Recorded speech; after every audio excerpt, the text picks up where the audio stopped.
Oke, selamat malam semuanya. Selamat malam. Ya, terima kasih karena sudah mau datang lagi di Zoom kali ini, dan terima kasih karena teman-teman dan Bapak Ibu semuanya sudah mengerjakan PR, dan saya mungkin akan menunjukkan beberapa PR yang udah pasti keren-keren ya. Sebentar, saya akan share screen dulu.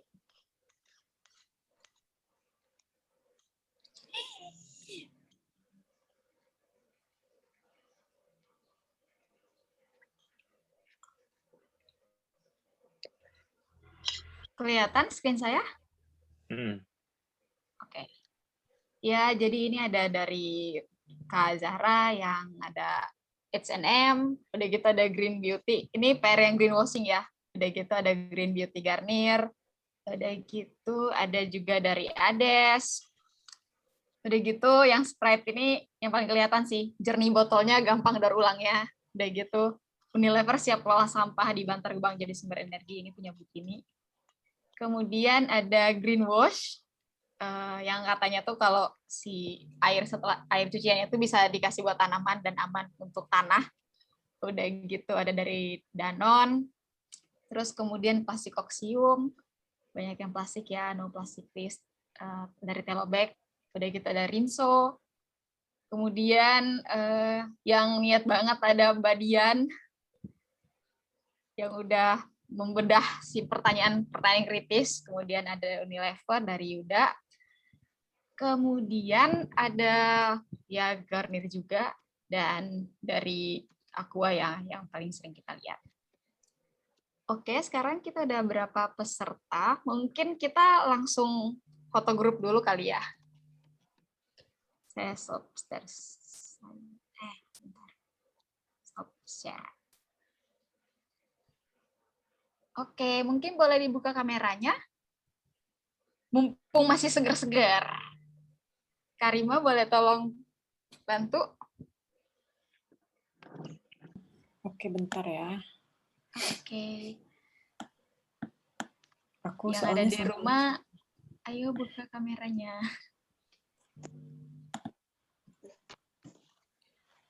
Oke. Sudah semua? Dah. Dina, aku pakai pas foto, Din. Nggak apa-apa lah ya. Oke, sudah siap? 1, 2. Lagi, 1 kali lagi. 1, 2. Gini dong. Oh ya, zero waste. Siap? 1, 2. Oke. Wah, di Teh Mas ada 4 orang ya? Ada siapa aja tuh? Ada bapak-bapak ubud pokoknya mah. Halo. Oke, back to you, Sofia. Oke, makasih Karima.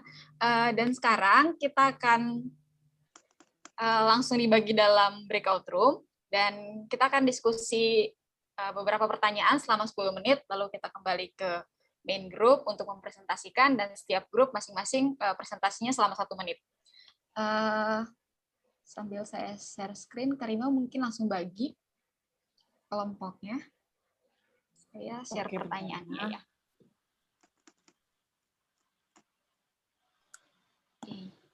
Sofia, aku nggak ada option buat nggak ada option buat breakout rooms.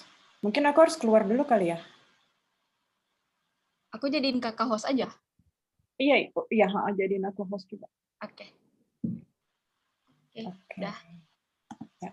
Share screen. 3 kelompok ya, Sof? Berapa? 4 ya? 4. Iya.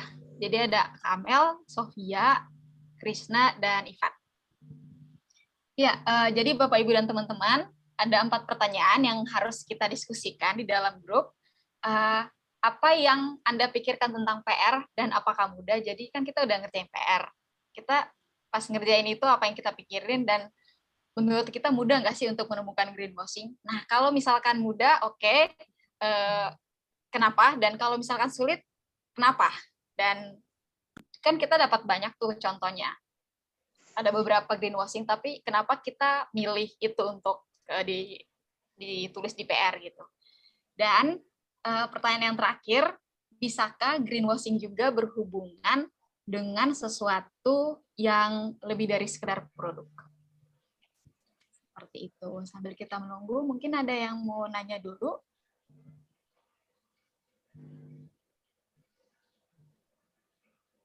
Silakan.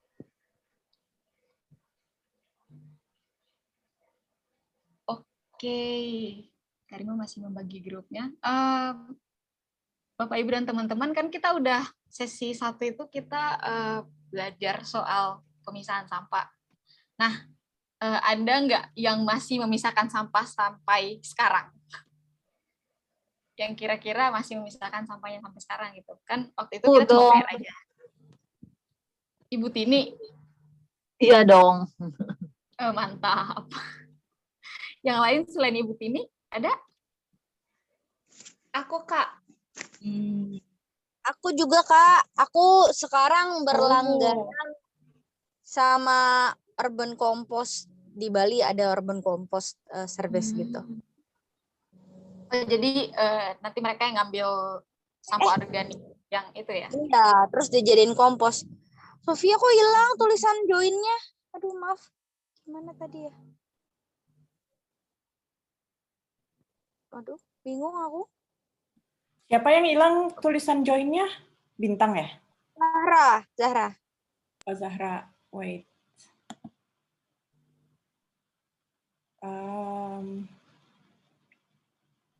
Jadi ini udah tinggal ya di grup? Iya. Bisa nggak Zahra sekarang? Halo Kak Zahra. Oh, udah. Oke, jadi yang tertinggal ini tuh yang di grup saya ya. Jadi kita akan mendiskusikan tentang hal ini.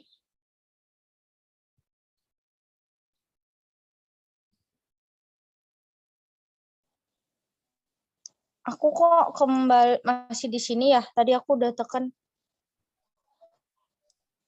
Sofia, Ya udah Zahra ikut di kelompok ini aja nggak apa-apa. Oh, baiklah, oke. Iya, jadi kita sengaja bikin kelompok di room yang besar biar yang masuk lagi bisa tetap ikutan diskusi kelompok. Silakan yang mau sharing dulu, siapa?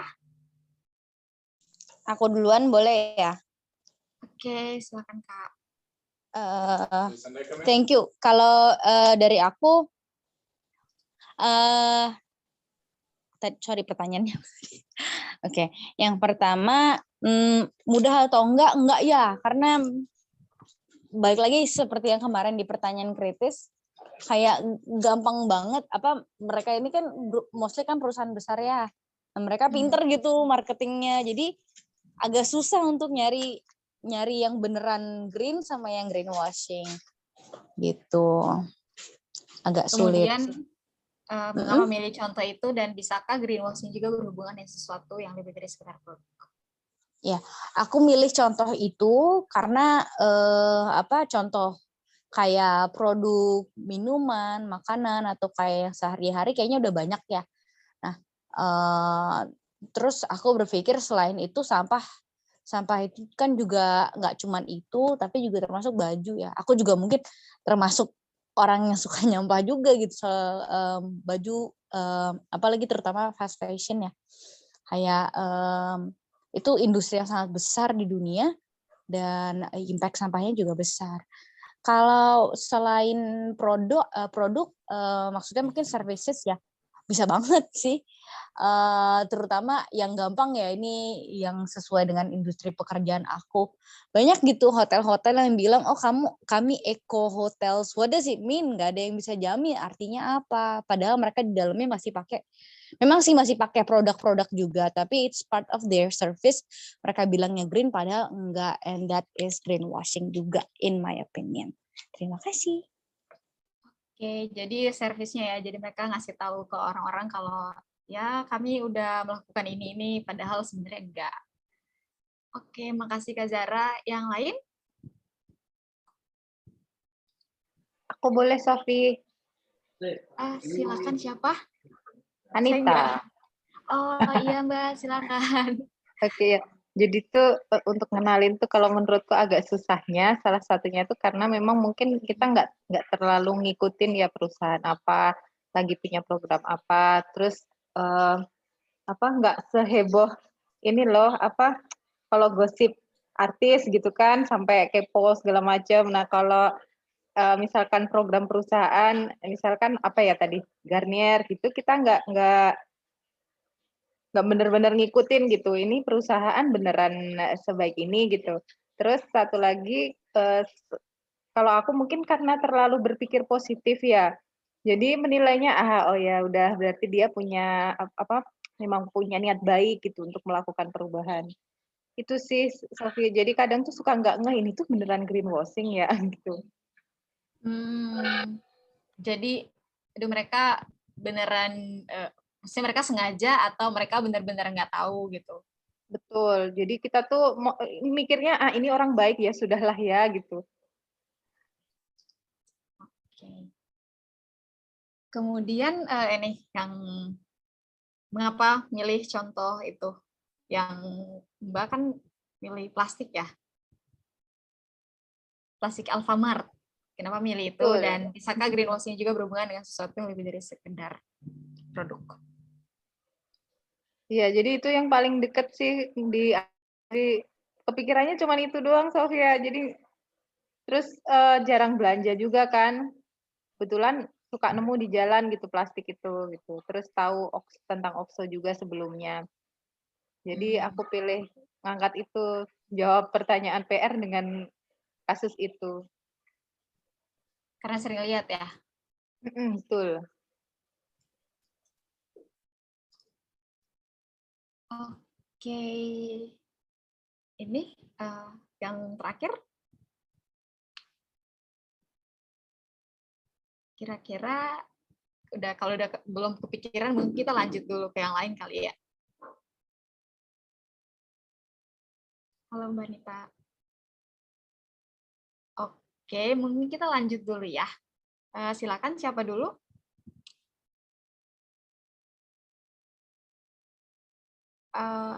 Tinggal Yuda atau Ibu Marta.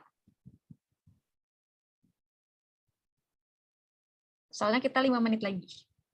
Ada yang on kameranya.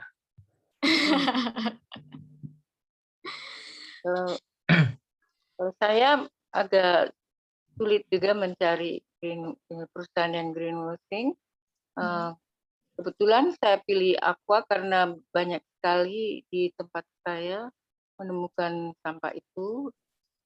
Kemudian di situ dikatakan bahwa 100% bisa didaur ulang. Tapi kenyataan di tempat kita tidak ada bank sampah, tidak ada pengepul. Jadi bagaimana caranya dia mengatakan 100% bisa didaur ulang kalau dan kenyataan begitu banyak ditemukan di lingkungan.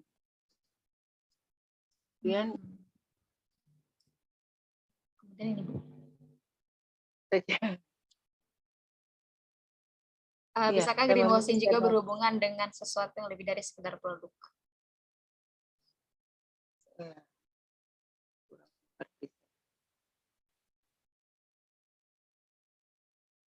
Halo Bu. Belum saya temukan. Oke, kita lanjut dulu ya ke Yuda. Bentar ya. Halo Yuda. Oke. Halo. Iya. Nah, terkait nomor 1, langsungnya pertanyaan nomor 1 dan 2 ya. Siap. Sulit karena dari suatu perusahaan untuk menemukan bukti greenwashing-nya itu biar buktinya lebih otentik itu lebih sulit karena pasti setiap perusahaan mencari jalur tikus biar greenwashing-nya atau kedoknya nggak ketahuan. Jadi kita harus mengulik informasi lebih jauh tentang perusahaan tersebut. Karena kalau kita misalnya belanja, kita pasti jarang melihat label perusahaan atau identitas dari produk itu. Yang penting kita ketemu sama produk itu dan sesuai sama kebutuhan kita. Nah, terkait yang nomor kedua ya, pertanyaan kedua, yang ketiga. Saya Yang mengambil memilih itu. Unilever karena yang kita ketahui Unilever pasti ada di rumah kita sekarang.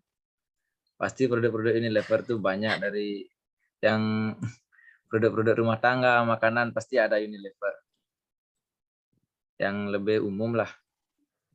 Nah, nomor terakhir nomor 4 karena yang saya pernah lihat baca ada Unilever itu pendukung perusahaan kelapa sawit.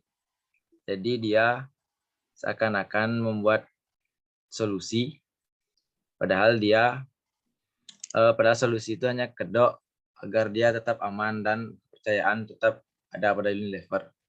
Maksudnya dia membuat perusahaan mendukung RSPO perusahaan kayak dia buat sistem gitu kalau nggak salah. Gimana tuh? Ya kemarin Masih udah belum. ditentuin di sana di PR-nya.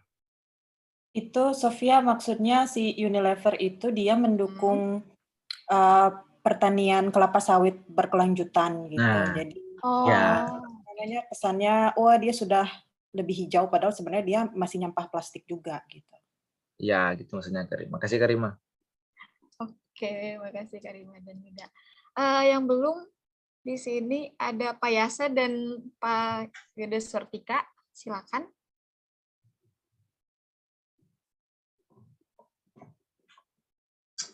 Untuk pertanyaan nomor 3, Sofia,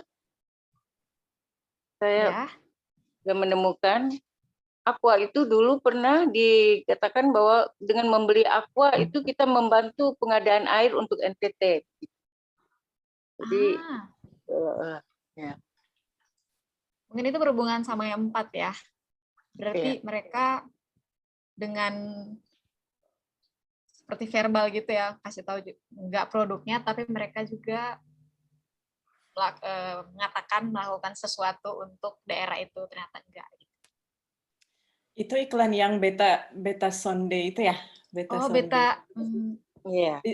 Sumber air sedekat. Sumber air sedekat. Sumber air sedekat. Iklan. Ditanya sama Pak Piki, apakah benar-benar terjadi, Bu? Apakah di NTT benar-benar ada bantuan air dari Aqua? Belum. Mungkin di Timor. Oh, saya nggak tahu. Waktu itu saya nggak ada di Timor sih. Kalau di tempat saya belum ada. Udah habis ya, Sof? Waktu breakout session? Iya. Oke.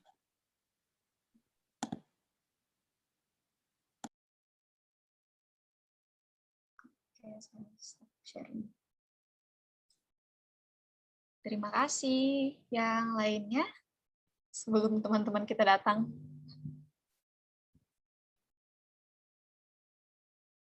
Oh, udah pada datang.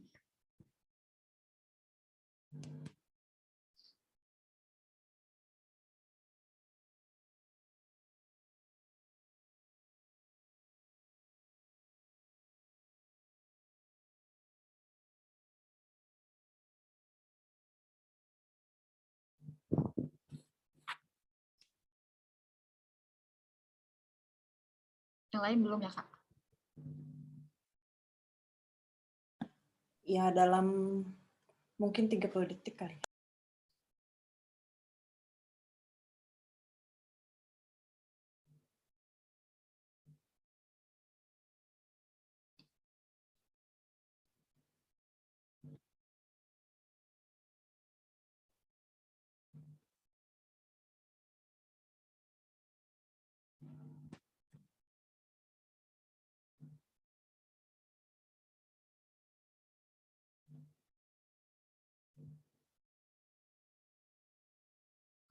Oke, udah semua. Ada yang masih ketinggalan? Kalau dia ketinggalan, dia nggak bakal jawab ya. Sambil nunggu, mulai aja boleh. Oh, oke. Silakan untuk kelompok 1, Kak Amel.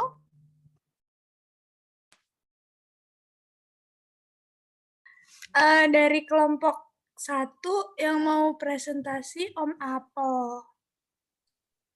Silakan.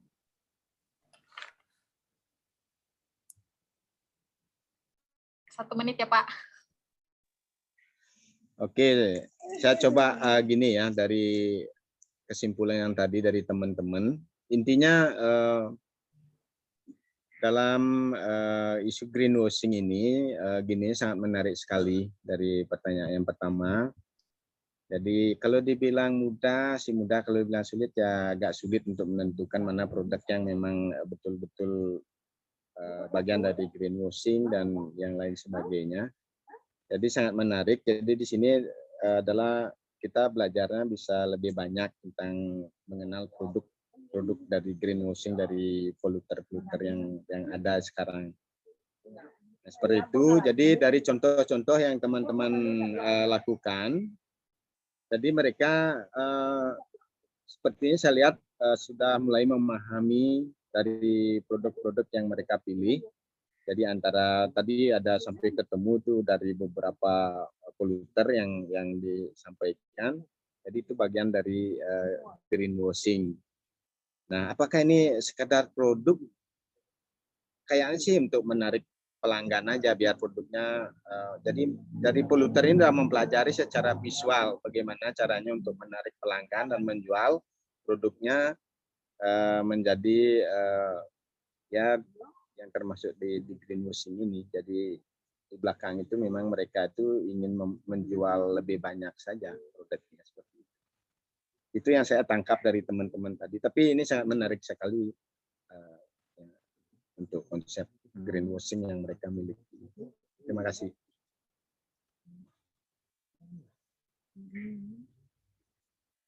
Begitu dari saya, terima kasih.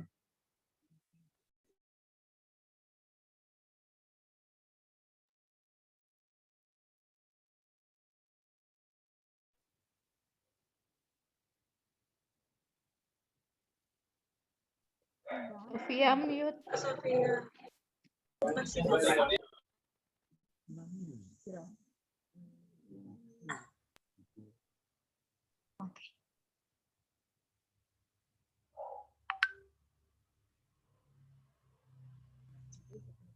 Ya, jadi yang dari tadi kelompok 2 diskusikan, bukan hampir semua ya, semua mengatakan sulit untuk mencari soal greenwashing atau contoh-contoh greenwashing karena perusahaan itu emang pintar untuk melakukan promosi. Udah gitu, karena kita tuh tidak terlalu mengikuti berita soal kayak perusahaan ini mengeluarkan ini atau perusahaan ini klaim soal ini. Malah kita ya sering dengan berita-berita yang artis dan lain-lain gitu. Udah gitu, kita sulit mencari bukti yang otentik kayak, oh ini udah greenwashing, plot greenwashing gitu. Nah, makanya kita harus mencari informasi yang lebih banyak. Udah gitu, selain bisakah greenwashing juga berhubungan dengan sesuatu yang lebih dari sekedar produk? Kan kebanyakan ngasihnya itu yang ada di PR ya, itu pasti produk gitu. Nah, tapi ada juga yang tidak berhubungan dengan produk. Jadi misalkan seperti ada hotel, ini soal service, jadi ada hotel yang bilang kalau mereka tuh misalkan eco gitu, atau green, padahal sebenarnya enggak. Udah gitu, seperti contoh juga yang ada di bagian timur Indonesia, sumber air sudah dekat, jadi itu klaim dari Aqua bahwa ketika kita beli Aqua itu kita membantu untuk memberikan air pada teman-teman di timur, seperti itu. Kemudian ada juga yang Unilever itu mendukung pertanian kelapa sawit yang berkelanjutan, seperti itu. Jadi bukan hanya produk, tapi ada juga yang kayak verbal, udah gitu ada service. Jadi mereka mengklaim sesuatu yang bukan produk, yang sebenarnya tidak mereka lakukan, seperti itu. Sekarang langsung lanjut ke kelompok 3, Kak Krisna. Oke.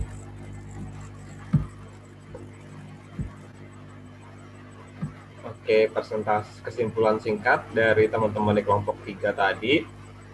ada 4 produk berbeda yang dibeli teman-teman. Ada produknya Love Beauty Planet, itu ada lotion, sabun, sampo gitu biasanya botolan. Terus ada Telobag, ada Aqualife, dan ada Milo dalam kemasan yang cardboard. Nah teman-teman di sini katanya sih mereka susah gampang. Mereka tahu itu greenwashing, tapi sulit untuk menemukan kebenarannya, ini greenwashing beneran atau enggak, karena mereka sendiri sulit untuk menemukan kebenaran dari klaim-klaim yang dikemukakan perusahaan, kayak misalnya produk 100% dapat daur ulang, terus produk ini membantu dengan membeli itu membantu misalnya pertanian atau membantu CSR organisasi komunitas lingkungan. Dan di contohnya juga ada greenwashing yang non-produk, jadi mereka menggunakan influencer yang punya green lifestyle, jadi mereka tuh mikir, oh produk ini pasti green dong, karena udah di-endorse lah gitu sama influencer. Nah teman-teman di sini dibilang perlu usaha lebih ya untuk menemukan, untuk menentukan ini greenwashing atau bukan, dan itu cukup merepotkan karena kan kita sebagai konsumen kan kalau lagi mau belanja kan cepet gitu, maunya langsung ambil, bisa kayak langsung cek HP dulu gitu, nyari artikel atau enggak merepotkan. Itu sih tantangannya. Tapi teman-teman rata-rata udah pada bisa lah menebak kira-kira yang greenwashing yang mana, karena biasanya greenwashing itu klaimnya bombastis. Oke, terima kasih.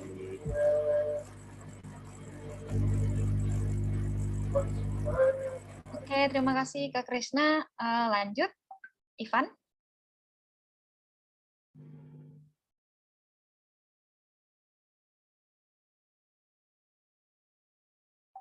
Silakan, Van.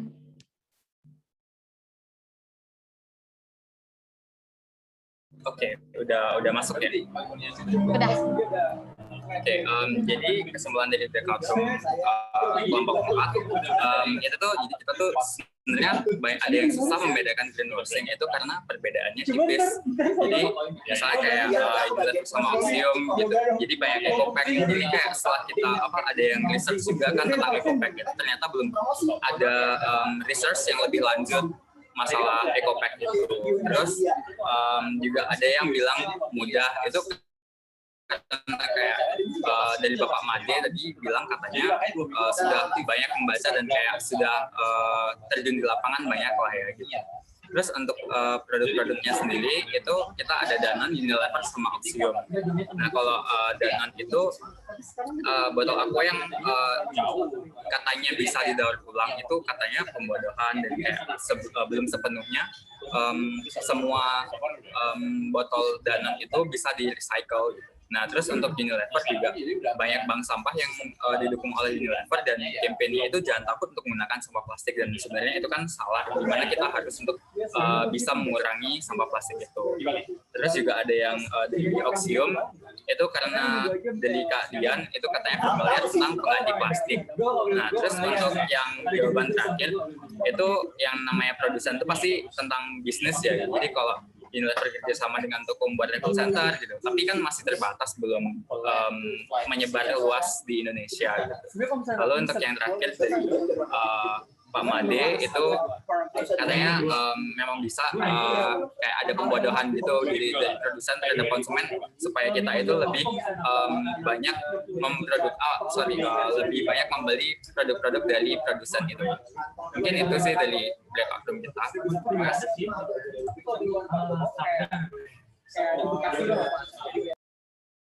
Oke, terima kasih Ivan. Silakan Kang Piki untuk berkomentar. Ya, apa namanya tadi kalau misalnya ditanya sulit atau tidak ya, memang saya mesti bilang mungkin agak sulit juga ya, bahkan buat saya juga untuk bisa menilai bahwa ini klaim beneran apa klaim bohongan gitu, itu juga masih sulit gitu. Sulitnya kenapa? Ternyata kalau dari saya sendiri waktu itu saya pikir karena sebenarnya informasinya sulit dicari gitu ya. Kita untuk memahami bahwa ini tuh adalah sebuah greenwashing ya, aktivitas yang apa katakanlah klaim yang keliru gitu ya, kita kan harus bisa membuktikan sebaliknya ya.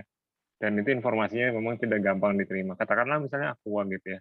Kalau misalnya kita yang botol Aqua itu, kalau misalnya kita mau mempelajari lebih jauh soal plastik gitu misalnya, memang botol PET-nya itu bisa didaur ulang, cuman apa namanya infrastruktur daur ulang ya kayak pengumpulan terpilah apalagi gitu itu kan nggak ada di Indonesia, nggak banyak gitu kan, nggak semua tempat pengumpulan itu 100%. Jadi klaim bahwa kayak misalnya 100% apa botolnya bisa didaur ulang itu nggak sepenuhnya juga gitu, jadi nggak benar-benar amat gitu ya si apa namanya Aqua tuh gitu. Oke, untuk menemukan hal seperti itu kan sebenarnya kita butuh informasi lebih kan gitu. Dan kadang-kadang informasinya tidak mudah gitu, tidak mudah didapat. Ditambah lagi sebenarnya ini juga ini aku sharing aja sebenarnya ada hal yang menarik juga yang lain. Kita pernah nih dikontak ya, IPB pernah dikontak sama sebuah perusahaan produsen biji plastik di daerah Jawa Barat gitu. Diajakin kerjasama, dia mau membiayain apa namanya? Dia mau membiayain bukan perusahaan biji plastik, ada perusahaan makanan minuman. Dia mau biayain program kita gitu di Bandung. Terus kemudian setelah kita tahu, ternyata dia pakai kemasan plastik dan lain-lain ya. Terus kita bilang sama dia, Pak, daripada uangnya dipakai buat biayain kita, mendingan Bapak mikirin gimana caranya duit itu dipakai untuk R&D ya. Gimana caranya supaya produk Bapak itu nggak pakai plastik lagi gitu, kita bilang gitu ya gitu. Dan kadang-kadang satu ya mereka juga mungkin juga bisa dikatakan nggak sadar ya si teman-teman di perusahaan ini bahwa yang mereka pikir green itu pokoknya kita udah ikutan ngurusin sampah deh gitu misalnya.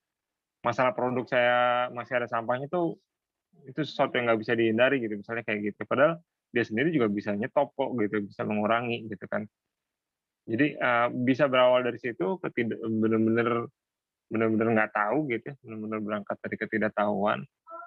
Hal lain juga mungkin karena ada juga yang karena gini, nggak ada komitmen publik yang komitmen yang dinyatakan secara publik gitu.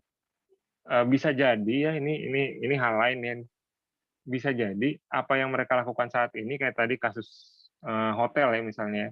Hotel tempat bekerja tuh ngakunya hotel eko, tapi kok mereka masih pakai segala macam bahan kimia dan lain-lain mungkin ya atau menghasilkan sampah dan lain-lain. Itu perlu dicek cuma misalnya kayak gini. Klaim saat ini itu tuh apakah klaim yang terminal nggak? Maksudnya terakhir nggak? Atau mereka tuh sedang transisi? Itu juga penting gitu untuk kita lihat. Bisa jadi misalnya kayak hotel yang lagi yang ngakunya eko itu sebenarnya dia sedang bertransisi ke arah yang jauh lebih ramah lingkungan lagi nanti ke depannya gitu. Cuman saat ini belum bisa jadi dengan alasan apapun ya nanti yang perlu dicek. Itu juga menurutku apa namanya hal lain yang perlu kita lihat gitu ya. Nah masalahnya sekarang kan di Indonesia aturannya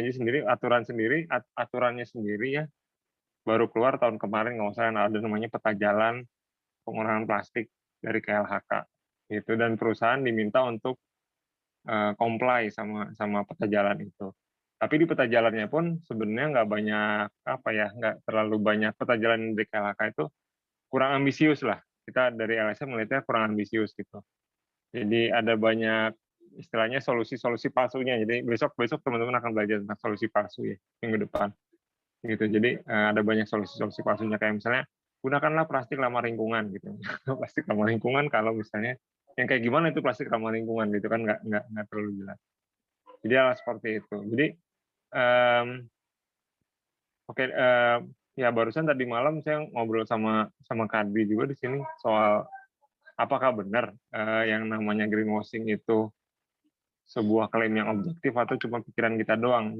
Jadi waktu itu dari diskusi itu aku kepikir bahwa iya ya sebenarnya ketersediaan informasi itu bisa beda untuk tiap orang, kemudian untuk tiap orang dibutuhkan usaha lebih. Kalau misalnya benar kita dapat informasinya, akhirnya kita bisa menilai, oh ini cuma klaim bohong-bohongan alias si perusahaan itu sedang melakukan greenwashing atau bukan gitu. Yang kedua, apa namanya, komitmen dari publik, komitmen perusahaan terhadap publik juga nggak jelas gitu kan. Mereka kadang-kadang, bukan kadang-kadang, seringnya perusahaan itu cuma ngikutin tren sekarang aja gitu kan, tapi nggak punya arah jangka panjang yang clear gitu loh, untuk ngurangin dampaknya mereka gitu, misalnya seperti itu. Jadi karena mereka tidak punya apa namanya visi jangka panjang, akhirnya mereka nggak bisa juga mengklaim membuat komitmen ke publik gitu, bahwa saya akan mengurangi dampak saya sekian gitu, nggak bisa begitu. Gitu. Nah, mungkin salah satu hal yang bisa didorong sebagai ini ya kita minta sama dia, kamu ke depannya seperti apa sih ini gitu, karena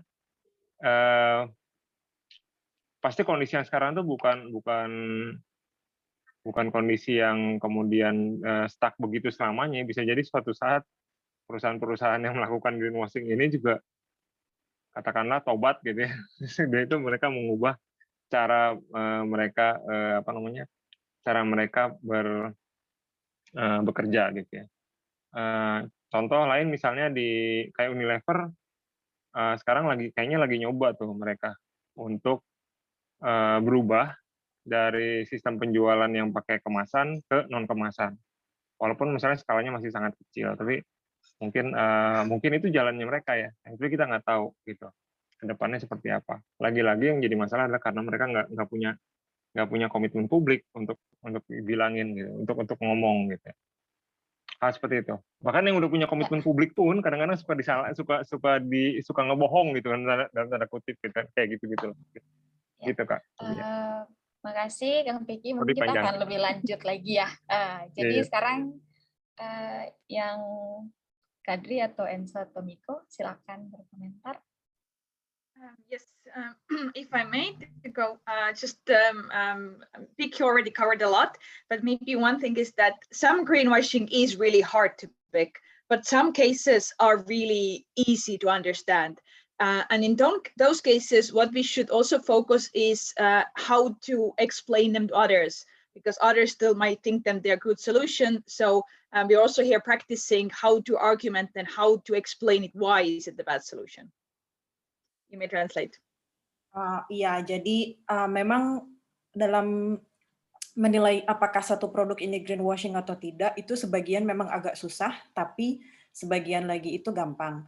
Nah, yang kita bisa lakukan sekarang adalah dari produk-produk yang gampang diketahui bahwa ini greenwashing, kita perlu menginformasikan kepada sanak saudara atau teman-teman kita tentang greenwashing ini, karena hal ini harus sedikit demi sedikit diperkenalkan ke orang-orang lain. Yes, and also when we are explaining it to others, it also helps us to think more critically and maybe also makes it a bit easier to try to spot the greenwashing in more complicated cases. Karena kalau kita menjelaskan kepada orang lain, biasanya itu akan merangsang otak kita untuk berpikir lebih dalam lagi tentang hal itu, dan itu akan membantu kita untuk kayak semacam naik tingkat. Jadi kita bisa lebih mendapati greenwashing di kasus yang lebih berat lagi. But I agree, that some cases are difficult, and it's difficult to get the information. So one thing that we can always do is to demand more information and transparency from the companies, because this is at least something we can do to ask them, okay, tell us what's the data behind. Salah satu alasan kenapa sulit untuk mendapati greenwashing ini adalah karena kita tidak punya informasinya, seperti yang tadi Piki jelaskan.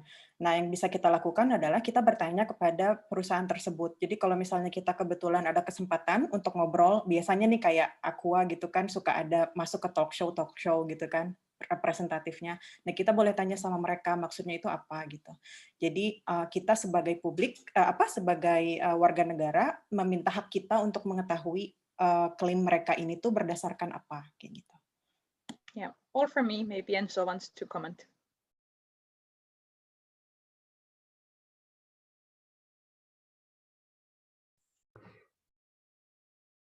There's no need to add anything from my end. Oke, kata Enzo nggak ada tambahan lagi karena semua udah di-cover sama Kadri dan oleh Vicky. Oke, terima kasih semuanya. Dan teman-teman, kita sudah tahu soal greenwashing, dan tadi Kang Piki juga sudah sempat menyebutkan soal false solution ya, solusi palsu gitu. Karena ketika kita mencari tahu tentang solusi apa sih yang harus kita lakukan, itu akan banyak sekali dan mungkin kita akan juga terjebak gitu. Dan sekarang kita akan main game, kita akan bermain sebuah tools untuk mencari tahu apakah kalau misalkan kita ditawarin solusi nih, kita perlu ambil solusi itu atau enggak gitu. Dan kita akan dibagi menjadi 4 grup. Sebentar saya share screen dulu.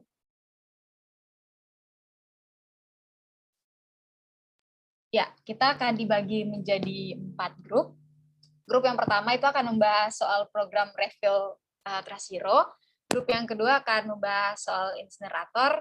Grup yang ketiga Unilever mensponsori clean up. Grup yang keempat daur ulang botol PET menjadi pakaian. Dan untuk main ini, mungkin Karima sambil bagi-bagiin kita ke kelompok ya. Dan untuk main ini, kita harus punya skill pengurangan yang baik. Jadi misalkan 10 kurang 2 berapa sih? Atau 10 kurang 3 berapa sih? Nah, dan teman-teman juga dikasih 10 poin di awal, dan kita berjalan sesuai dengan arah panahnya, dan bawa juga dengan topik yang kita punya di kelompok kita masing-masing. Seperti itu. Kemudian setelah kita tahu, oh ini solusi bisa diambil atau enggak, atau ini solusi sebenarnya nggak baik untuk diambil gitu. Nah, kita juga kan mungkin pas kita menentukan baik atau tidak, itu mungkin susah. Nah, kalau misalkan kita susah atau bingung menentukan kenapa dan apa yang sebenarnya membuat secara khusus dikatakan, oh ini tuh greenwashing gitu. Atau kayak, ini saya udah tahu nih pasti greenwashing. Oke. Sof bisa balik ke slide sebelumnya nggak? Karena aku masih terjemahin. Oke.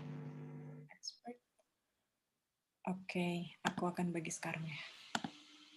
Ya. Oke. Oh iya, untuk slide untuk gamesnya ini, Bapak Ibu saya akan kirimin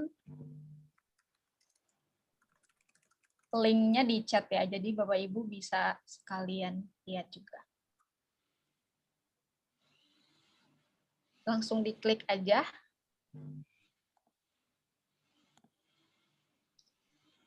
Sebentar.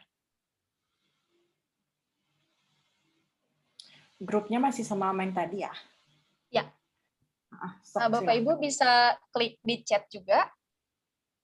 Itu saya udah kirimin si tools untuk bermainnya. Oh, ini ketinggalan. Oke.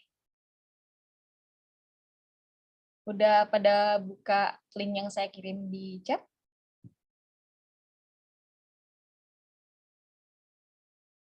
Dan kita adalah kelompok yang kedua, yang kedua, dan kita akan membahas soal insinerator. Saya share screen ya.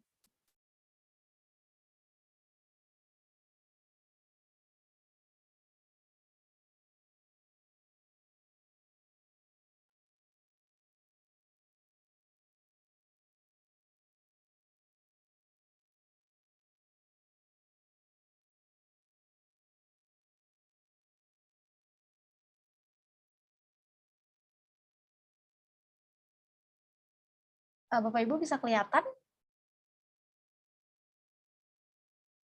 Halo, halo, halo. Bisa, bisa. Ya. Jadi silahkan untuk Sof, mungkin di zoom dikit ya, bagian atasnya dulu kan nanti bisa di scroll ke bawah. Oh iya. Sebentar, saya bingung cara nge-zoom-nya. Zoom pakai mouse bisa nggak dilebarin? Oh iya, bisa. Bentar. Dulu.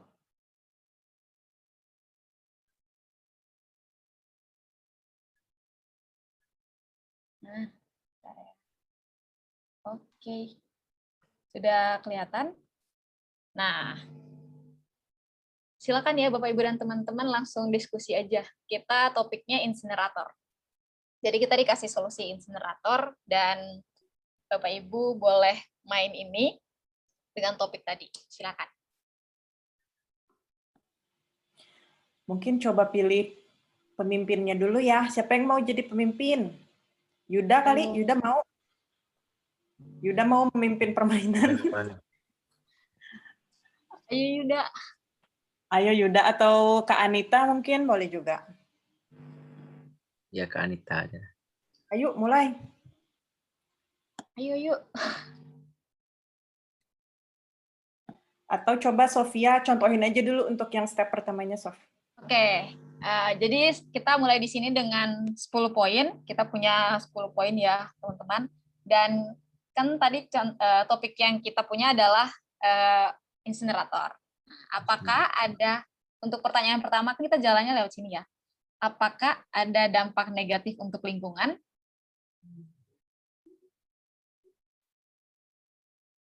Kalau ada, berarti kita jawab ya. Berarti kita harus mengurangi 3.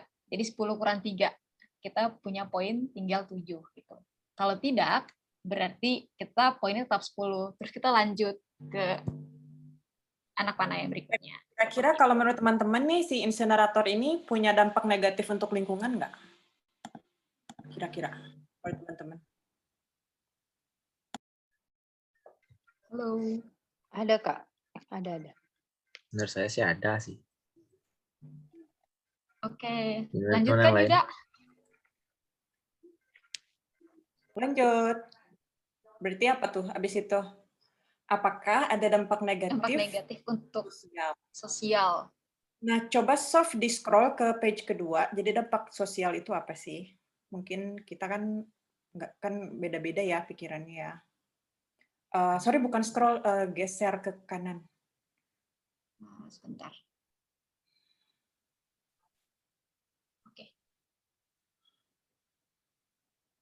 Jadi dampak Kelihatan dampak sosialnya? apa aja tuh? Ada racun, ya.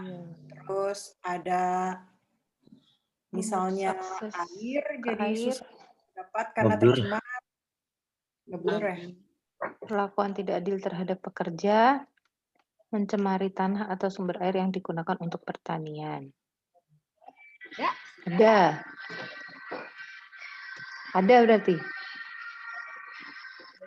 Oke, kalau ada kita kembali lagi. Jadi tadi kita udah punya poin tinggal 7. Kalau misalkan ya, berarti poin kita jadi berapa? 5. Jadi 5. Oke. Silakan lanjutkan. Apakah ada dampak negatif untuk ekonomi? Oke, untuk ekonomi saya kasih dampak untuk ekonomi. Ini dampak berhubungan dengan pendapatan. Dampak negatif akan mengurangi pendapatan atau membuat hidup lebih sulit secara finansial bagi masyarakat. Hal ini bisa terjadi karena kehilangan pekerjaan, hilangnya pendapatan, membuat orang menggunakan produk atau proses yang lebih mahal dari biasanya. Apakah ada dampak negatif untuk ekonomi?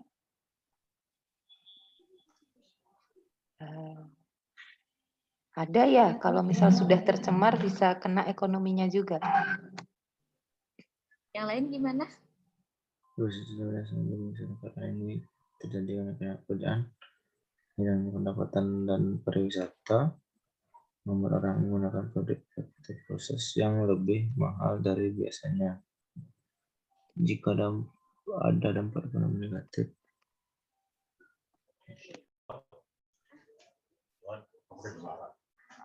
Gimana? Kalau insinerator itu kan dampaknya itu asap ya. Nah, kira-kira kalau misalnya kita punya insinerator nih, yang gampang aja misalnya di Bali ya, karena kan ada pariwisatanya nih.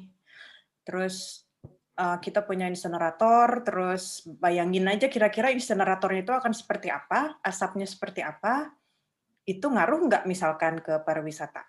Atau ngaruh nggak ke pekerjaan orang-orang di Bali gitu? Kira-kira gimana? teman-teman. Oke, mungkin saya sedikit terlambat gabung gitu ya, karena ada kesalahan di gini. Jadi bagi saya untuk dampak ke ekonomi secara khususnya untuk di Bali itu sangat gini berpengaruh, terutamanya tuh dengan adanya inisiator itu yang bisa menyemari lingkungan yang berdampak kepada tanaman. Nah, sehingga tanaman itu akan menjadi mati dan itu tidak bagus untuk juga dikonsumsi. Mungkin itu untuk tambahan dari saya. Oke, itu masuk ke lingkungan juga ya. Jadi semuanya udah setuju kalau misalkan ada dampak negatif untuk ekonomi? Setuju. Iya, pasti itu. Oke, berarti ya. Silakan Kurangi lanjutkan. 1. Berapa tadi? 10 Berarti kurang kurangi 1. Bagi 4. 7, kurangi 2, 5, kurangi 1, 4. Bentar. Oke, sekarang lanjut pertanyaannya.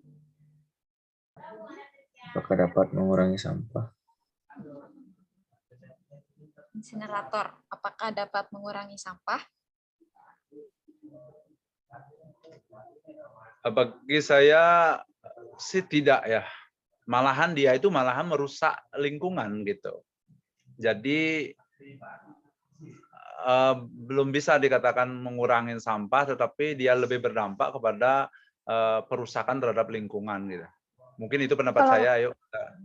Terus kalau nggak salah insinerator itu kan semuanya dimasukin ya, jadi otomatis apa-apa bisa masuk, orang semakin nggak peduli.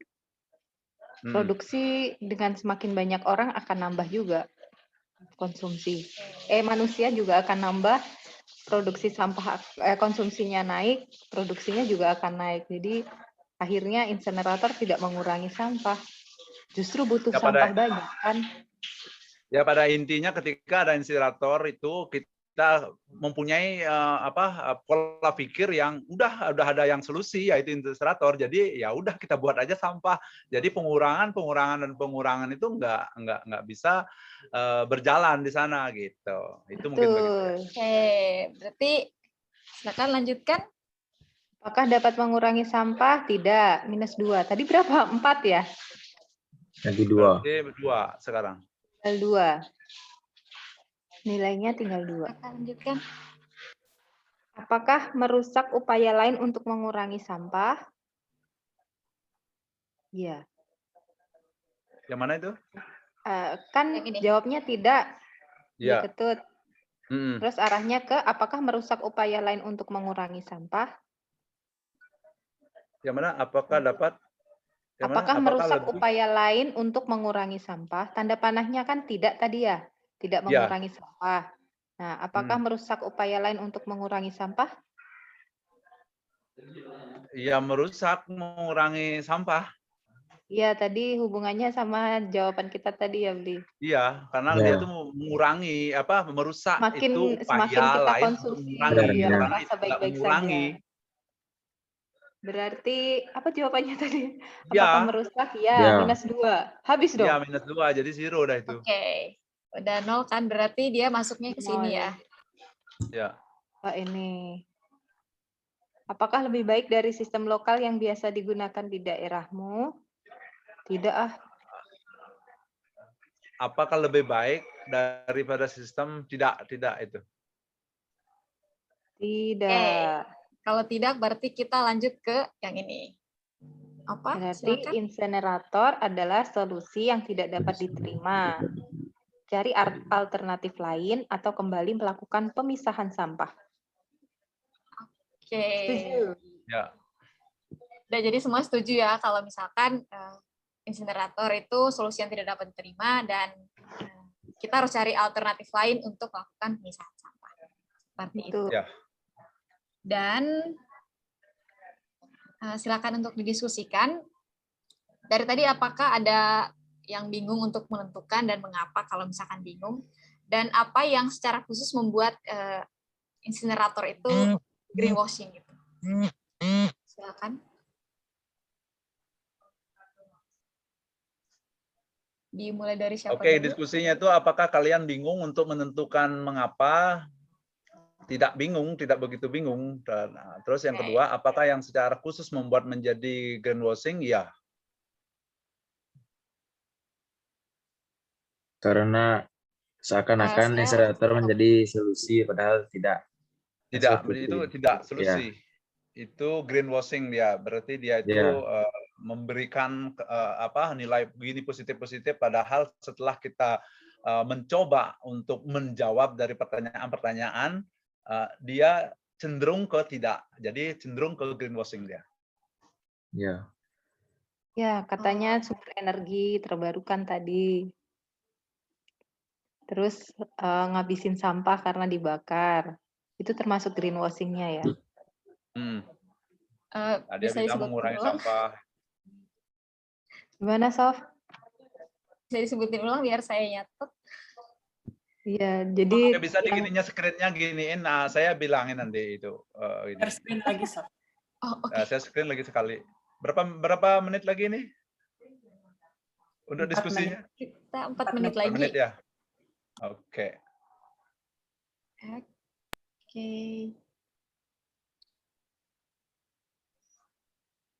Apa yang membuat secara khusus Bisa dibesarin ya?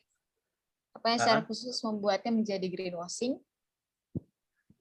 Seperti yang diiklankan itu, bahwa dia bisa membakar sampah, dia bisa dapat mengelola sampah dengan cepat, itu greenwashing-nya gitu. Tetapi dia lupa dengan lingkungan gitu, toksin yang dikeluarkan dan sebagainya. sama dia sumber energinya. Katanya sumber energi. Pertama, greenwashing itu dia tuh adalah sumber energi, bisa masuk itu.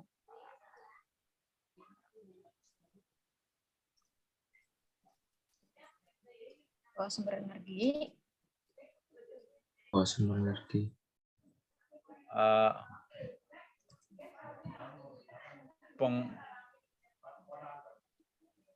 Dapat mengelola sampah atau dapat mengurangi sampah, itu bisa dikategorikan greenwashing juga. Itu poin yang kedua, Sof. Yang kedua dia mengurangi sampah, padahal sebenarnya di masa depan dia nambah sampah kan, karena ya, karena ada komitmen dari mindset kita untuk tidak mengurangi gitu loh. Itu yang kalau di video Enzo yang di workshop pertama itu kan dijelasin ya, namanya lock-in effect.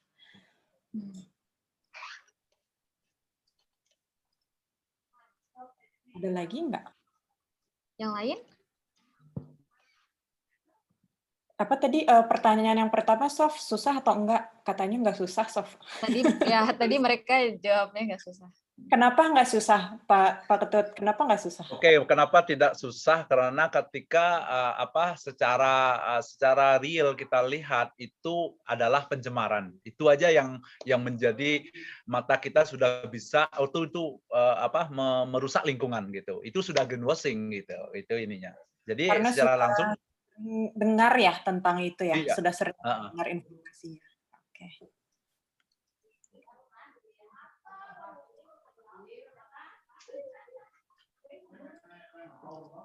Satu menit lagi, aku coba tarik orang-orang ke grup besar aja ya. Mencemari.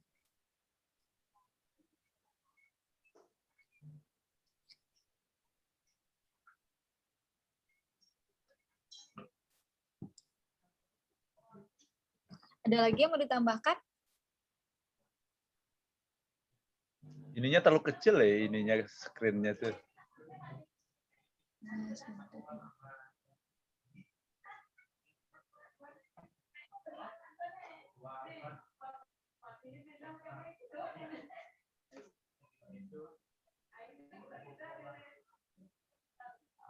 Nah, untuk menjawab pertanyaan, tidak susah untuk menjawab pertanyaan. Langsung sudah sering mendengar kasus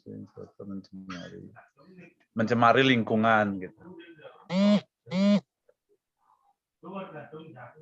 Informasi bahwa insulator mencemari lingkungan gitu. Dengan sudah mengatakan lagi. Udah ada, bisa kita baca dah. Oke.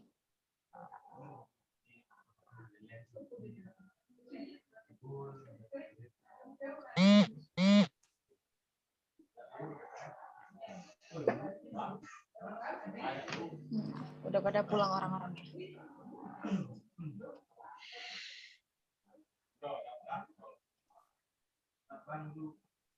Oke, silakan kelompok 1 dulu. Kelompok 1 aku ya? Ya.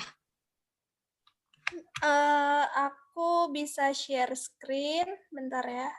Gimana caranya share screen?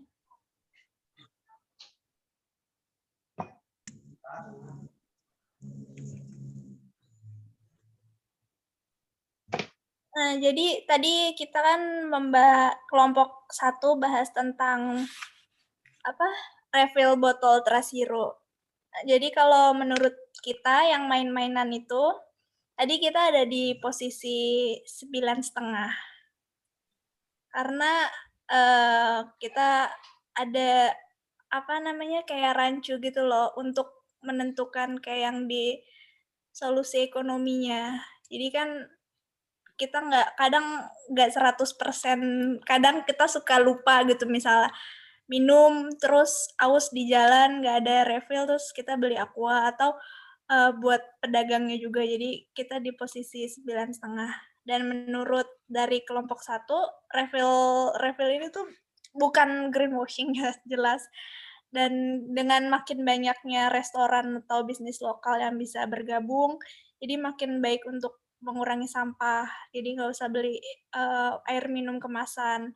Dan solusi ini juga merupakan solusi jangka panjang untuk mengurangi single use plastik dengan aksi nyata yang dilakukan.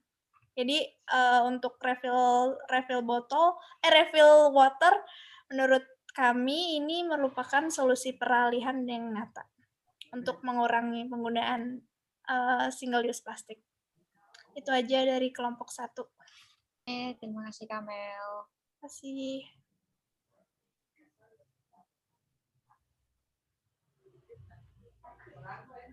Untuk kelompok 2.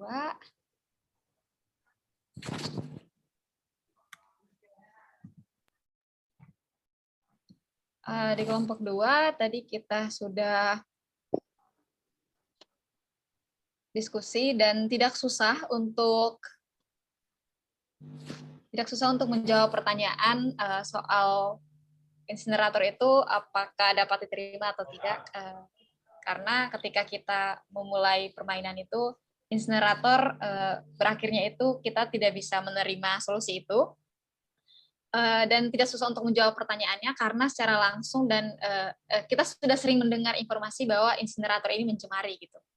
Kemudian untuk pertanyaan apa yang membuatnya secara khusus menjadi greenwashing, karena sering orang mengatakan bahwa ini adalah sumber energi, dan ada juga mengatakan bahwa insinerator ya bawa sampah ke sini dan kami akan hilangkan gitu, mengurangi sampah. Padahal sebenarnya di masa depan dia malah mencemari gitu karena dia menghasilkan asap yang beracun. Seperti itu. Silakan untuk kelompok yang berikutnya. Kak Krisna. Oke, halo. Jadi untuk kelompok aku tadi diskusi soal upaya Unilever dalam mensponsori Green Up. Nah, jadi yang akan share dari Bita. Silakan Bita. Kak, boleh. Sebenarnya solusinya tidak dapat diterima. Kenapa nggak dapat diterima? Karena balik lagi mereka mengklaim membantu kita untuk kegiatan clean up, anggaplah gitu.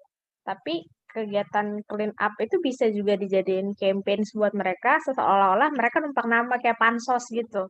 Dan sebenarnya itu kan kayak sesuatu yang nggak bisa terima, kurang ambisius gitu. Kalau emang mereka memang berniat untuk mengurangi sampah plastik, ya harus dikurangi, bukan malah dibantu clean up yang mungkin sekali setahun atau campaign yang lain, tapi sebenarnya enggak plastik disposable yang sekali pakai itu mereka produksi masih massal. Jadi ini menurut kami agak susah diterima. Terus lebih kita lebih cenderung ke bagaimana mereka mengurangi campaign mereka harusnya lebih kayak mengurangi dan inovasi bagaimana untuk mengurangi produk sekali pakainya. Mungkin di refill atau ya kayak travel gitu. Dan itu aja dari kelompok kami. Oke, terima kasih. Yang berikutnya silakan Ivan.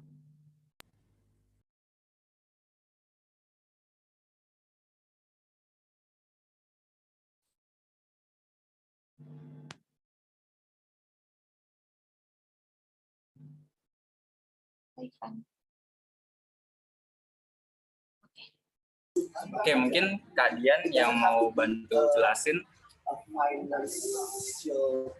Ivan Oke, di-mute aja. jadi selang udah kita ngomongin ya, jadi kan kita ngelihat bahwa mendaur ulang PET menjadi pakaian itu nggak susah sih, karena ini sebenarnya solusi yang udah masalah ya, kayak misalnya dari segi lingkungan itu kan bagaimanapun dari PET jadi baju, pakaian itu kan pasti tidak semudah itu, Bu. Pasti ada pakai bahan kimia lah, pakai apa, dan itu dari segi sosial bisa jadi dia akan juga menimbulkan masalah ya, itu kan nempel ke kulit ya. Jadi mungkin ada masalah untuk kita nggak cocok dengan pakaian seperti itu. Ada bahan kimia yang tercampur di dalamnya, masuk ke kulit siapa yang tahu. Udah gitu dari segi ekonomi yang pasti high cost ya untuk mendaur ulang PET jadi pakaian. Contohnya aku pernah lihat di suatu mall gitu jual baju dari bahan-bahan plastik pun itu mahal banget loh. Kalau itu apakah ia bisa menjangkau seluruh lapisan masyarakat seperti itu gitu loh. Jadi bukan solusi juga ya, untuk bukan solusi jangka panjang. Jadi kalau kesimpulannya ini tuh susah diterima dan hanya menunda masalah kayak bom waktu ke depannya, tidak menyelesaikan masalah. Jadi sarannya sih lebih baik botol plastik itu ya dengan refill gitu loh, dengan kita bawa botol sendiri seperti yang tadi grup pertama ya. Jadi tidak dengan daur ulang, tapi dengan menguranginya dengan tidak menggunakan botol plastik dan yaitu refill center aja dengan bawa tumbler sendiri kayak gitu. Mungkin dari kita, kalau ditambahin dari Kak Ivan, silakan. Oke, mungkin itu aja sih dari room kita. Oke, Thank you. terima kasih.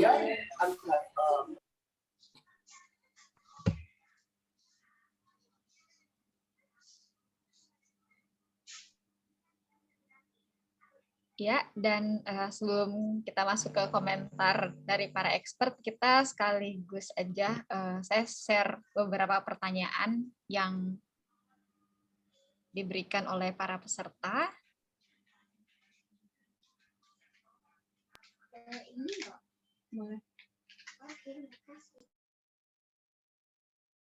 Ya, jadi ini ada 3 pertanyaan dari para peserta. Silakan Kang Piki untuk menjawab pertanyaannya, dan mungkin bisa sekaligus juga berkomentar tentang jawaban-jawaban yang tadi. Silakan. Oh, sorry, masih mirip. Oke, sebenarnya nggak banyak sih yang perlu ditambahin ya, teman-teman tuh kayaknya udah paham nih soal greenwashing. Jadi ya selamat gitu. Jadi nggak termasuk masalahnya juga apaan gitu ya. Kenapa greenwashing itu susah banget ditentukan, karena tadi yang masalah tadi. Kemudian mungkin aku cuma mau nambahin dikit aja soal pentingnya perspektif waktu ya. Jadi kayak kemarin minggu lalu aku cerita soal yang EcoBrick gitu. Sebenarnya PET botol PET jadi baju ya, jadi kain itu ya benar kata Mbak Dian barusan ya, dia menunda masalah atau akan jadi bom waktu di masa depan, karena pada dasarnya dia cuma ngerubah plastik dari botol ya menjadi kain, menjadi kaos, jadi kain gitu. Jadi pada saat saya pernah nanya nih, sebenarnya ini terus terang waktu itu di forum gitu ya, orang dari Coca-Colanya bilang gitu, oh ya kita punya solusi seperti ini, itu saya tanya, Pak, kalau misalnya bajunya udah kucel, nggak mau saya pakai lagi, saya bisa kasihin ke Bapak apa enggak? Itu dia bilang dia nggak mau. Gitu. Jadi saya pikir ini mah sama aja, jadi kayak buang sampah, tapi sebenarnya diputerin dulu dikit jadi kaos, kemudian dikasih ke kita, terus kita yang disuruh tanggung jawab sama apa namanya, sama sampahnya gitu, kayak gitu. Jadi dia greenwashing karena seperti itu. Jadi seolah-olah hijau gitu, seolah-olah ramah lingkungan, padahal sebenarnya dia lagi membuat masalah, tapi nanti di masa yang akan datang, itu kurang lebih seperti itu. Soal pertanyaan, oke, pertanyaan, ya, greenwashing tadi saya mau ngingetin dikit bahwa greenwashing bukan cuman terkait dengan produk ya, tadi juga udah diomongin pada saat kita ngomongin masalah hotel. Nah, pertanyaannya Sinarmas ini sebenarnya saya langsung bilang waktu itu sama Sofia sama Rima, wah ini pertanyaan susah banget gitu ya. Kenapa? Karena ya betul ini adalah sebuah bentuk greenwashing. Dari sini saya mau ngingetin dua hal sebetulnya. Satu, memang betul ya bahwa Sinarmas itu dia bikin lahan-lahan hutan kayu untuk hutan produksi untuk kertas dan sawit di lahan-lahan yang dulunya bekas lahan lindung gitu.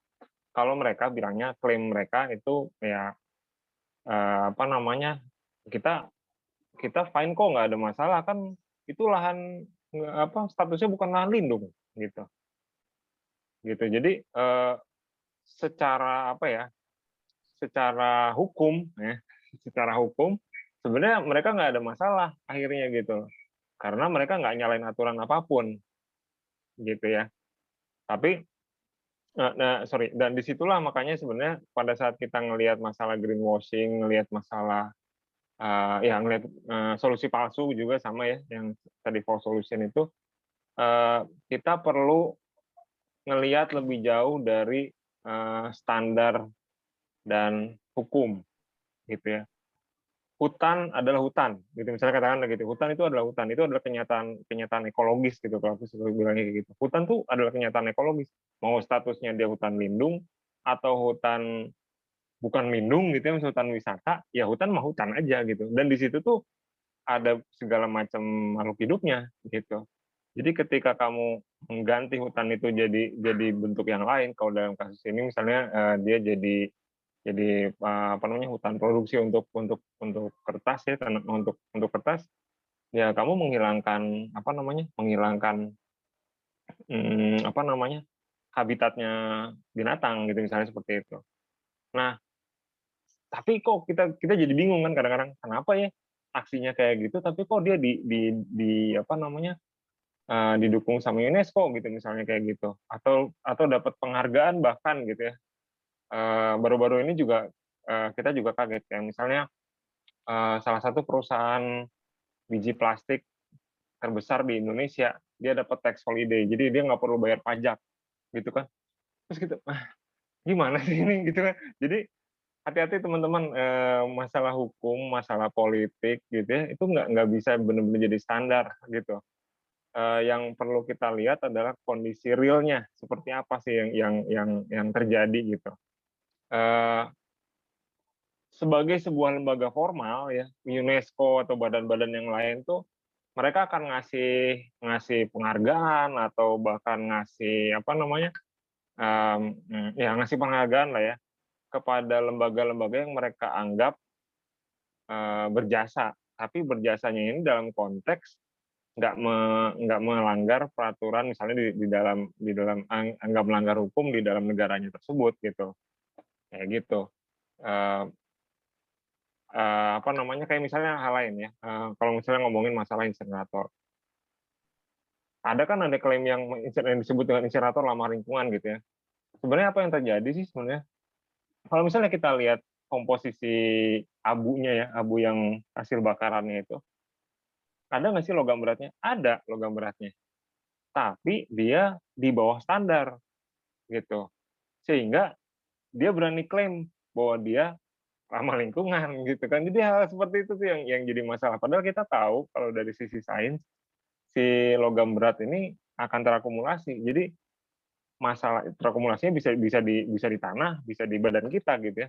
Jadi itu cuma masalah waktu aja gitu. Di masa depan kita akan kena dampaknya juga karena hasil kena apa namanya akumulasi dari masalah yang terjadi di masa lalu gitu.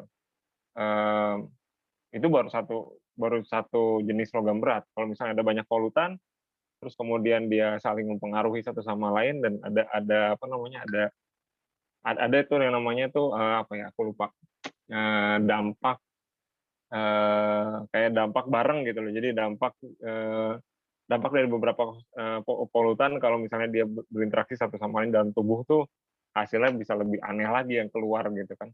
Itu nggak pernah ada risetnya gitu kan kayak gitu-gitu. Jadi sesuatu itu bisa jadi aman bukan hanya karena dia apa namanya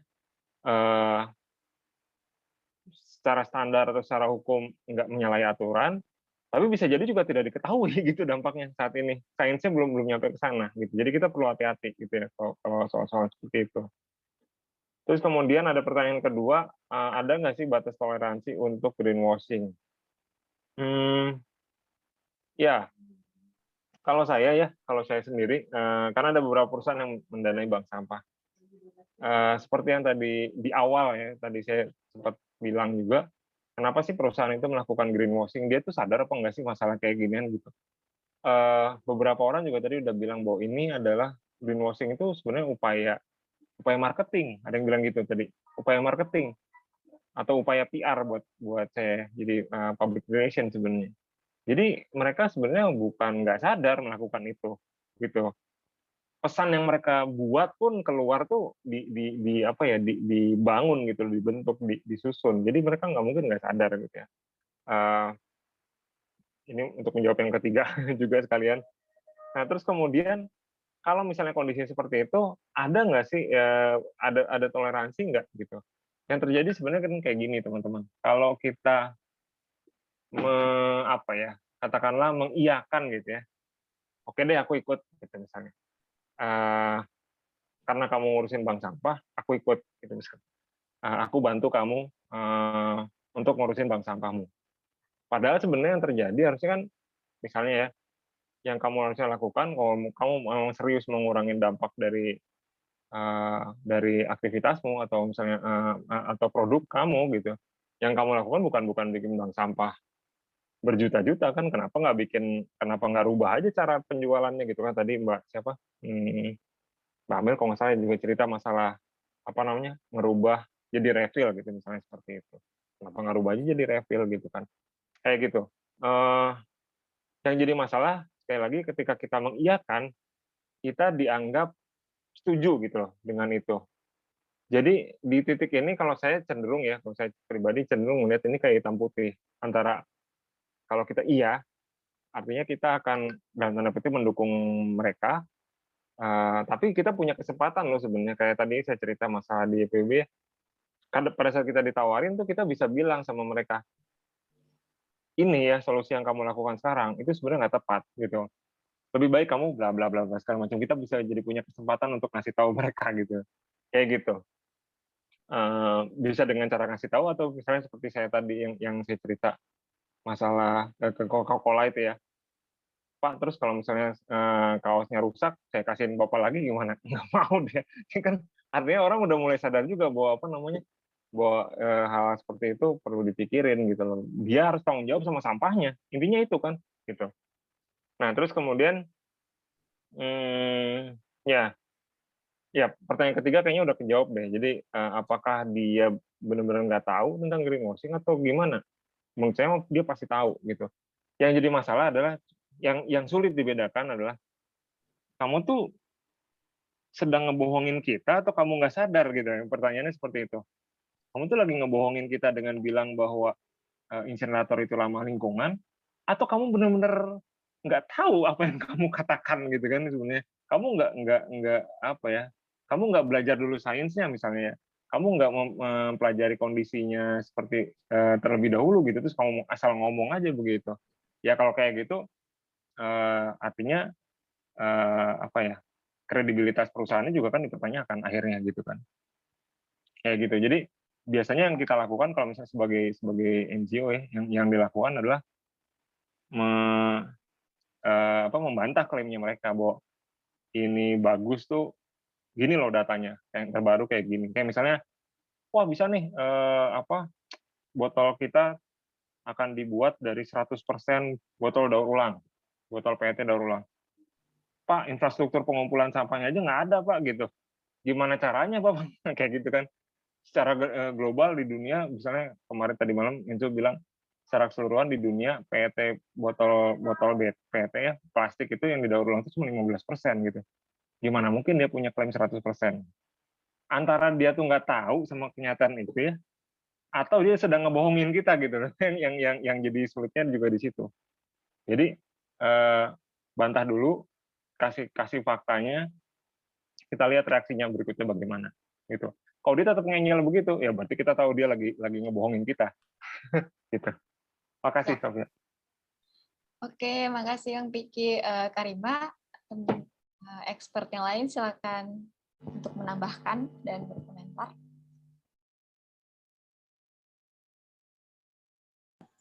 Kadri or Enzo or Miko? Enzo, you can go ahead if you want to start.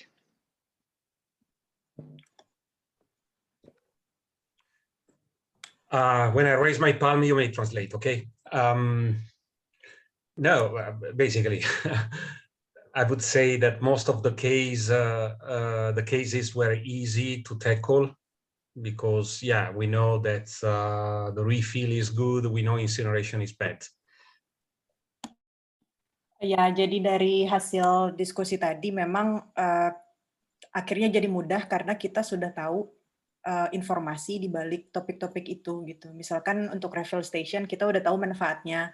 Terus juga untuk misalnya topik insinerator kita udah sering baca narasi tentang polusinya dan lain-lain. Itulah kenapa kita merasa itu gampang. However, they were good test cases in order to run them through the decision-making roadmap, the document you were given. Tetapi terkadang ada juga kasus-kasus yang rumit. Misalnya seperti yang tadi dijelaskan oleh Piki tentang peta jalan yang dibuat oleh pemerintah Indonesia tahun kemarin tentang pengurangan plastik, di mana di situ ada salah satu narasi tentang apa Pak Piki? Saya lupa tadi, eco-friendly bag ya, tentang plastik ramah lingkungan. Itu kan nggak jelas plastik ramah lingkungan itu apa.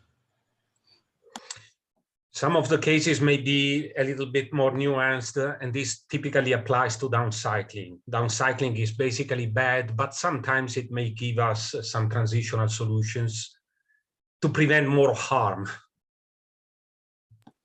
Dan dari contoh-contoh kasus greenwashing yang teman-teman kumpulkan di PR, itu sebenarnya ada yang statusnya itu nggak benar-benar buruk, jadi dia sebenarnya di tengah-tengah, dan kita bisa sebut sebagai solusi transisi sebenarnya. Jadi si solusi transisi ini memang tidak 100% baik, tetapi pada kasus-kasus tertentu, mereka bisa membantu kita mengurangi pencemaran. Jadi di antara yang paling buruk, ya si downcycling ini agak lumayan lah, karena ada sedikit bahan yang bisa diselamatkan. However, in next few days, you will have to deal with the third session, which is about recycling and downcycling. And so you will be given all the things to consider when assessing whether a certain transitional solution is acceptable or not. Nah, di minggu depan kita akan belajar tentang full solution. Jadi di mana di situ Enzo juga akan menjelaskan tentang gimana sih caranya menerima apakah si solusi transisi ini layak untuk diambil atau tidak. But in particular, I would like to draw your attention to the fundamental question: what is the most likely alternative in the local context?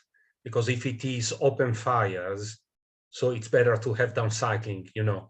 Whereas if it is more upstream solutions, which are already at our fingertips, we may consider the higher level solutions such as refill stations, reuse, and so on. Salah satu hal yang perlu kita garis bawahi adalah kita cek dulu di tempat kita ini sudah dilakukan apa. Jadi misalkan kalau di suatu tempat itu orang-orang masih membakar sampah atau hanya membuang ke sungai gitu. Nah, maka downcycling ini yang misalnya ya mengubah botol jadi baju misalnya, itu masih bisa diterima karena itu masih lebih baik daripada membiarkan orang membakar sampah. Tapi kalau misalnya di lokasi tersebut sudah terbukti bisa ada solusi lain yang lebih baik yang ternyata bisa dilakukan, maka kita perlu mengacu ke sana. Jadi si solusi transisi ini tidak diterima, tetapi si perusahaan ini kemudian diarahkan untuk mengikuti solusi-solusi yang sudah ada. Gitu.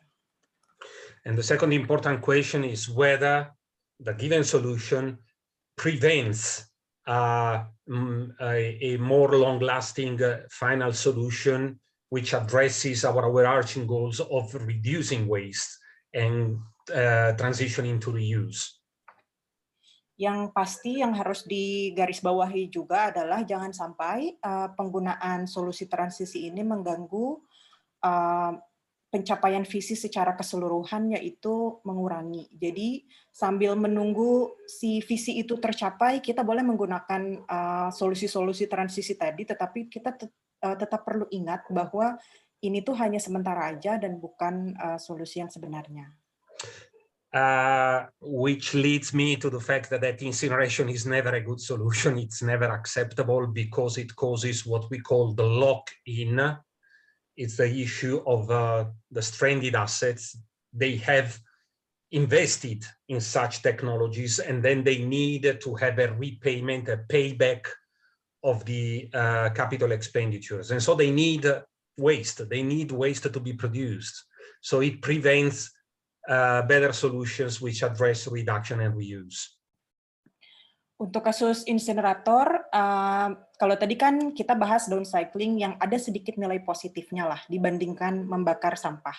Nah, kalau kita bahas insinerator, dia ini nggak ada bagus-bagusnya sama sekali, terutama karena dia bisa menciptakan lock-in effect. Lock-in itu artinya kayak kita jadi terjerat, sekalinya kita ngambil opsi itu, maka kita selama 20 tahun ke depan akan terjerat. Jadi biasanya ini terjadi karena harga insinerator itu mahal sekali, ya kan? Dan misalkan sebuah desa atau sebuah kota mau membeli insinerator itu, kita kan perlu pinjam uang dulu ya, misalkan ke bank atau dapat dana pinjaman dari negara lain. Nah, itu kan harus dibayar tahun-tahun berikutnya. Supaya itu bisa dibayar, maka insinerator ini perlu membakar banyak sampah dan perlu ngambil duit retribusi kan dari orang-orang. Nah, biasanya tuh orang-orang tuh nggak mau bayar lagi gitu kan, karena kok jadi mahal banget gitu. Akhirnya jadi ya masyarakat nggak mau bayar dan akhirnya jadinya mandek. Tapi kalau mau dijalanin biayanya besar banget gitu. Nah, itu yang dimaksud dengan jadi kita nggak bisa kemana-mana kayak terjebak gitu akhirnya di sana gitu. So the issue of the toxic outputs is important, is indeed important, not only ashes, but also and above all the airborne pollutants such as nanoparticulate, dioxins, furans, heavy metals. It is important, but even if they build it in the most remote area where this does not harm anybody, still it is a bad solution because it goes against our overarching goals of reducing and reusing. Terus juga terkait polusi. Polusi ini kan salah satu alasan mengapa kita tidak mau ada insinerator, karena ada dioksinnya, ada nanopartikel, dan sebagainya.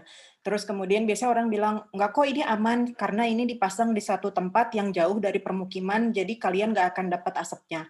Nah, walaupun begitu, tetap aja si insinerator ini memberi dampak buruk, karena dia membuat orang-orang jadi merasa oke-oke aja untuk menggunakan plastik sekali pakai, karena kan nanti diolah oleh insinerator. Jadi walaupun sudah didesain sedemikian rupa, tidak mencemari dan segala macam, tetap ada efeknya lagi di masa depan. And there's one last point I would quickly make about incineration, which is they call it energy recovery, waste to energy. Kemudian ada salah satu hal lagi terkait insinerator, yaitu pembangkit energi atau menghasilkan energi listrik dari pembakaran sampah. But the energetic efficiency of incineration is appallingly low. It's between 20 and 25% in the most effective incinerators. Jadi di insinerator yang paling efektif, katakanlah insinerator yang paling canggih aja, sebenarnya energi yang diselamatkan dari sampah itu hanya 25%. Jadi misalkan gini, kalau kita mau memproduksi sampah nih, untuk memproduksi plastik, kita misalkan butuh 100% energi. Nah, listrik yang nanti dihasilkan setelah sampah ini dibakar itu hanya 25%-nya. Jadi ada yang hilang itu 75%. The only way to increase the energetic efficiency would be using the heat, but heat is to no use in your situations. There is no district heating. So call it a waste of energy and not waste to energy. I'm done. Ya, jadi satu-satunya cara untuk menyelamatkan energi tadi adalah kalau kita pakai energi panasnya. Jadi bukan diubah menjadi listrik, tetapi panasnya langsung dipakai.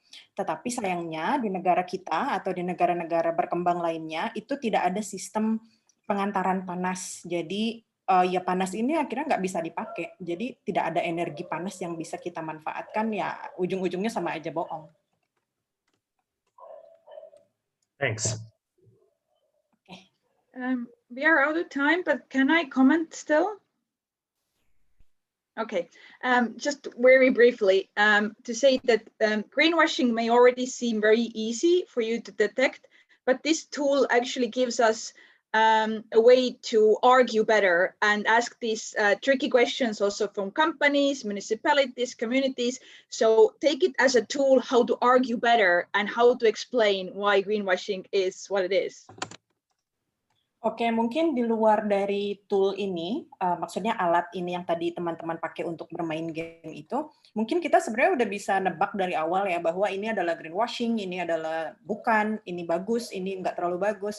Tetapi kalau kita pakai tool ini, kita akan lebih terbantu untuk lebih secara sistematis menyusun argumen. Jadi misalkan kita harus berdebat dengan orang company gitu ya, kita udah tahu poin-poinnya apa aja, dari ekonomi apa, dari lingkungan apa, dari kesehatan manusia apa gitu. Jadi itu membantu kita untuk membangun argumen yang bisa dipertanggungjawabkan.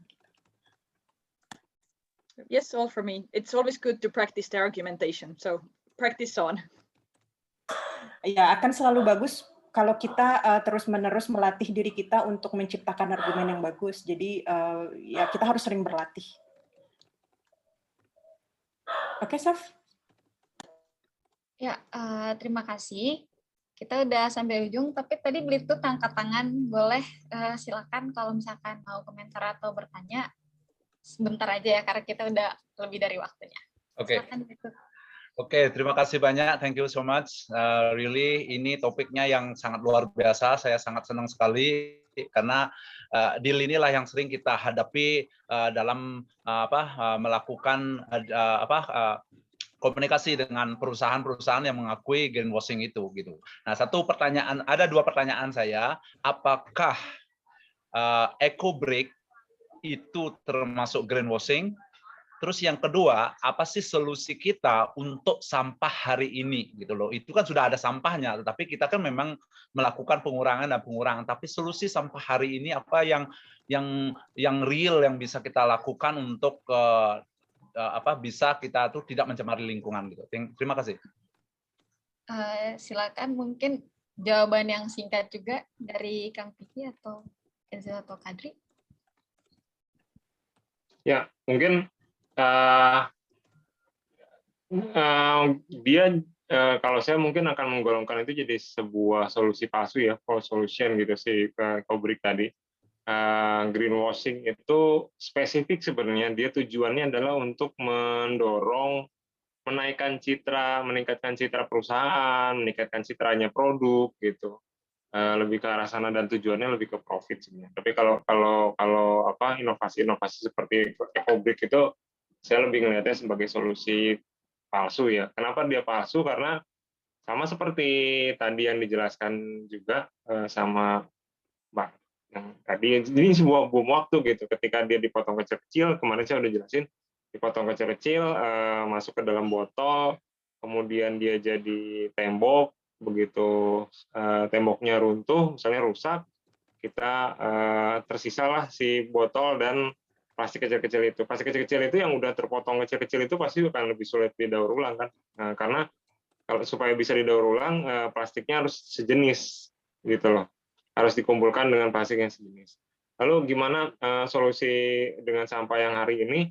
Kalau yang biasanya kami lakukan, yang kami dorong adalah simpan di TPA dulu, simpan dulu. Karena sebetulnya kalau misalnya kita mau cek ya, komposisi dari kita sebutnya residu yang kayak gitu ya, kecil sebenarnya, cuman sekitar 20-30%. Apalagi di desa mungkin akan lebih kecil lagi gitu, karena yang banyaknya sampah organik gitu. Jadi saya mau menyinggung yang minggu kemarin juga sedikit, kalau misalnya kita mau ngurusin masalah sampah, pertama kita lihat dulu komposisinya kayak gimana. Yang paling banyak kan sampah organik. Kalau misalnya kita mau ngurusin ngurangin sampah ya paling logis kan kurangin aja yang organiknya gitu kan. 80% selesai persoalan gitu kan. Tinggal yang 30 ini memang nggak bisa sama kita sendiri gitu, dan kita butuh orang lain ya, butuh pemerintah daerah, butuh pemerintah nasional bahkan gitu ya, untuk menyelesaikan persoalan ini. Gimana caranya supaya plastik itu nggak masuk ke desa kita, misalnya seperti itu. Atau gimana caranya supaya perusahaan itu ada yang neken lah supaya dia mau ngerubah cara dia menjual produknya. Kurang lebih gitu. Dan itu sulit, pasti mungkin bukan dari kita gitu. Bukan cuma nggak cukup kalau cuma kita yang melakukan gitu. Harus pemerintah dari level nasional atau bahkan daerah. Mungkin gitu. Terima kasih. Oke, terima kasih. Dan teman-teman kalau misalkan ada pertanyaan lagi, mungkin setelah sesi ini bisa chat Sofia atau chat di grup, nanti saya sampaikan ke para expert dan saya jawab lagi. Dan teman-teman, seperti biasa, kita akan punya PR yang saya akan kirimkan besok dan materinya juga. Jadi seperti yang tadi Kadri, Enzo, dan expert yang lain sudah bilang, kalau ya sekarang kita udah tahu nih cara-caranya, dan kita juga udah punya tools untuk bermain, untuk menentukan gitu. Nah, sekarang menentukan mana yang bisa kita terima atau mana yang tidak bisa kita terima. Jadi PR-nya ketiga itu adalah kita akan membuat video dan tulisan. Udah gitu yang mau saya ingatin adalah kita punya waktu yang lebih sedikit dari biasanya, karena besok saya akan kirim materi beserta PR-nya, dan tanggal 7 Juni itu hari Senin udah harus dikumpulkan, karena kita akan sesi live untuk minggu ketiga itu di hari Kamis, bukan hari Jumat, tapi jamnya sama. Jadi saya mengingatin lagi kalau Senin itu kumpul PR, bukan Selasa, dan sesi live itu di hari Kamis, bukan hari Jumat. Oke, begitu saja. Terima kasih semuanya. Silakan. Dadah. Bye-bye. Silakan dadah. Silakan dadah. Terima kasih. Sampai jumpa semuanya. Thank you semuanya. Bye. Thank you. Have a nice weekend. Selamat malam.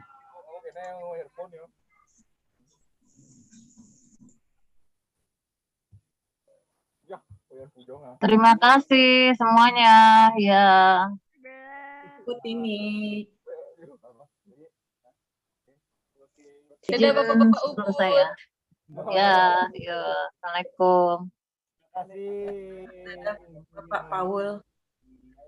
Ada Paul di fotonya Bu Tini. Paul Connect. Paul ya namanya. Oh, yang Bapak Zero Waste itulah. Dadah Bapak-bapak. Sima, do we need evaluation or just finish? I think we can just finish because we don't have much time also before Thai. But up to you. Is there anything that you want to say or anything? I thought it was again we're recording, so maybe stop. Oh yeah, I forgot.